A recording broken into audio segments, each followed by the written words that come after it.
சரணாகதியின் பலன் என்னவென்றால், பரந்து விரிந்த இந்த பிரபஞ்சத்தில் ஒரு புள்ளி தான் நாம் அப்படின்னு சொல்றாங்க.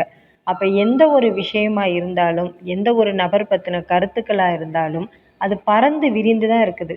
ஒரு இறைவன பத்தின விஷயமா இருக்கட்டும், ஒரு படிப்பு சம்மந்தப்பட்ட விஷயமா இருக்கட்டும், ஒரு டைப்பிங்ன்னு சொல்லக்கூடிய உதவி சம்மந்தப்பட்ட விஷயமா இருக்கட்டும், இப்படி எதை எடுத்துக்கிட்டாலும், அது எல்லை இல்லாமல் பரந்து விரிந்து இருக்குது. காரணம் என்னன்னா, அத பத்தி ஒவ்வொருத்தருக்கும் ஒவ்வொரு விதமான அனுபவம், கருத்துக்கள், அத பத்தின எண்ணங்கள், சிந்தனைகள் இப்படி பரந்து விரிந்த இது சம்மந்தப்பட்ட விஷயத்திலிருந்து ஒரு டிராப் அளவு, அதாவது எசன்ஸ்ன்னு சொல்லுவாங்கல்ல, அந்த அளவுக்கு ஃப்ளாஷ் மாதிரி நமக்கு இன்ஃபர்மேஷன் இன்ட்யூஷனா உணர்த்தப்படுது பாருங்க. அதுவே சரணாகதியோட பலன். முயற்சி பண்ணி பாருங்க. உங்களுக்கே தெரியும். இன்னைக்கு கிருத்திகை, செவ்வாய்க்கிழமை முருகனுக்கு உகந்த நாள். முருகனே இந்த தகவல சொல்றதா நாம எடுத்துக்கலாம். நன்றி, வணக்கம்.